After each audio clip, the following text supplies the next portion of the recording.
Hello everyone.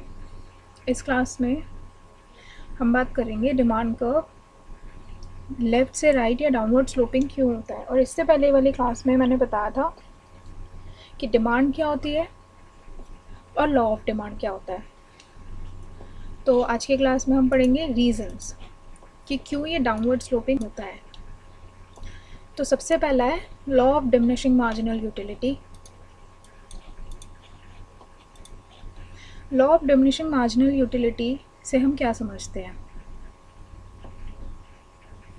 देखो, as we consume additional unit of a commodity, then extra utility gain from each additional unit keeps on falling. हम यहाँ पे एक example के through बात करते हैं। सपोज़ एक एक्स नाम की लड़की है और उसे बहुत भूख लगी है।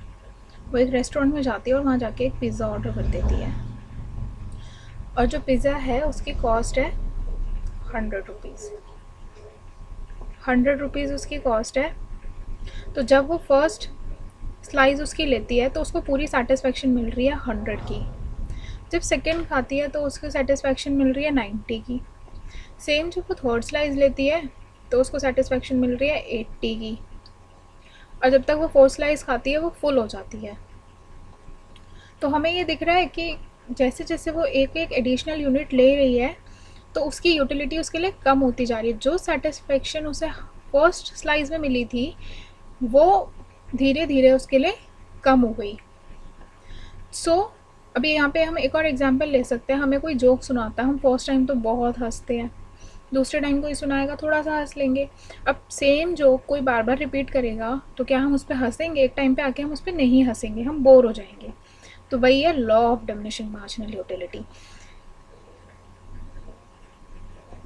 अब है इसीलिए इनके बीच में इन्वर्स रिलेशनशिप होती है प्राइस और क्वांटिटी डिमांडेड के बीच में।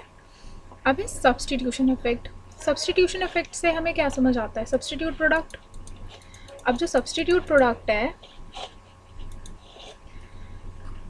सब्सटीट्यूट प्रोडक्ट का हम एग्जांपल यहाँ पे लेते हैं पेप्सी एंड कोका कोला का। ठीक है, पेप्सी एंड कोका कोला, ये हमारे लिए एक्स प्रोडक्ट है और ये हमारे लिए वाई प्रोडक्ट है। तो हम यहाँ पे डेफिनेशन देखते हैं। जब price of a commodity fall, it becomes cheaper than the other commodity, so people start purchasing that commodity whose price has fallen. तो उससे क्या होता है? इन्वर्स रिलेशनशिप आ जाता है between price and quantity demanded में। अब देखो, सपोज पेप्सी का प्राइस डाउन हो गया और कोका कोला का प्राइस सेम रहा। ठीक है, ये कोका कोला 100 की है और ये 90 की हो गई। तो हम लोग क्या खरीदेंगे? दोनों सब्सटीट्यूट प्रोडक्ट है, हम पेप्सी खरीद लेंगे। तो यही यहाँ पे क्या हो रहा है? इन्वर्स रिलेशनशिप शो कर रहा है प्राइस और क्वांटिटी के बीच कि प्राइस ज़्यादा है तो क्वांटिटी डिमांडेड कम है और प्राइस कम है तो क्वांटिटी डिमांडेड ज़्यादा है। यही है हमारा सब्सटीट्यूशन इफेक्ट, जिधर हम लोग इन्वर्स रिलेशनशिप देख पा रहे हैं। नेक्स्ट है इनकम इफेक्ट। अब जो इनकम इफेक्ट है,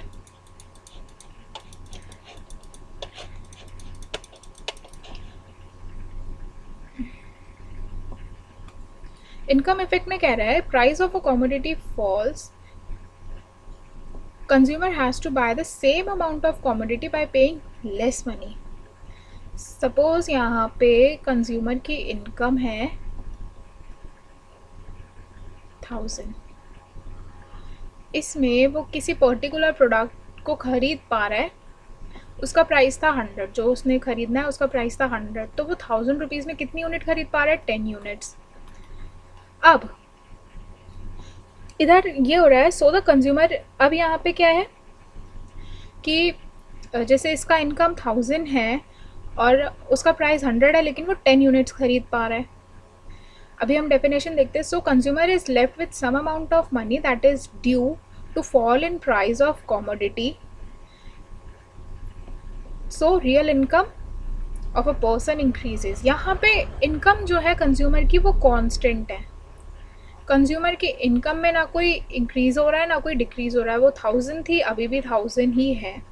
लेकिन जो कमोडिटी है उसका प्राइस कम हो गया। सपोज़ इसका प्राइस 50 हो गया, 100 से 50 हो गया, तो वो 1000 रुपीज़ में कितने ले पा रहा है? 20 यूनिट्स। तो उसकी इनकम में कोई चेंज नहीं आया, लेकिन fall in price of a commodity की वजह से उसकी रियल इनकम पर्सन की इंक्रीज हो रही है। तो कंज्यूमर के पास कुछ पैसा बचेगा for buying extra unit, which led to inverse relationship between price and commodity demanded. Here is income is constant, income हमारी कांस्टेंट है, लेकिन प्राइस ऑफ कॉमोडिटी की चेंज की वजह से हमारी रियल इनकम इंक्रीज या डिक्रीज हो रही है। वही सेम कॉन्सेप्ट है, प्राइस और क्वांटिटी, प्राइस इंक्रीज हो गया, क्वांटिटी डिमांडेड डिक्रीज हो जाएगी, प्राइस डिक्रीज हो गया, क्वांटिटी डिमांडेड इंक्रीज हो जाएगी। अब है न्यू कंज्यूमर। न्यू कंज्यूमर क्या कह रहा है? जब price of a commodity fall, then additional consumer which were previously not able to afford commodity due to high price can now purchase that commodity due to fall in price, leading to inverse relationship between price and quantity demanded. यहाँ पे हम example लेते हैं iPhone का। Initially iPhone जब market में launch होता है तो बहुत हाई प्राइस पे 50,000 का हम मान रहे हैं कि वो 50,000 में लॉन्च हुआ मार्केट में। जब वो 50,000 में लॉन्च हुआ तो इसको सब तो नहीं खरीद पाएंगे, हायर इनकम ग्रुप पीपल ने इन्हें ले लिया। लेकिन जब इसका प्राइस 40,000 हो गया, 40 हो गया, 30,000 हो गया, तो पीपल इसे, जो मिडिल क्लास है वो भी खरीद पाएगा।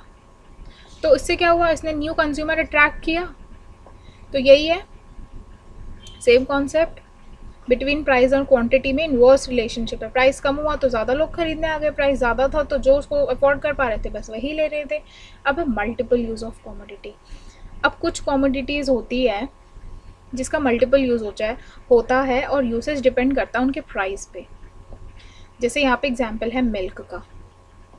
अब मिल्क का प्राइस अगर ज़्यादा है तो हम सिर्फ उसको यूज़ करेंगे टी के लिए या कॉफ़ी बनाने के लिए, लेकिन सपोज़ मिल्क का प्राइस जो है वो कम हो गया, तो अब जब कम हो गया तो हम लोग क्या सोचेंगे, चलो इसकी हम मिठाई भी बना लेते हैं घर पे, स्वीट्स बना लेते हैं, और जो जो बनता है हम सब बना लेंगे इसका। तो ये होता है मल्टीपल यूज़ ऑफ कॉमोडिटी। इसमें भी इनवर्स रिलेशनशिप है, प्राइस कम हुआ तभी तो हम उसको बोल रहे हैं कि चलो हम आगे जाके और ख़रीद लेते हैं, नहीं होता तो हम लोग नहीं खरीदते। तो ये था इस क्लास के लिए। नेक्स्ट क्लास में मैं बात करूँगी शिफ्ट और मूवमेंट इन डिमांड का, वो कैसे होता है। Thank you.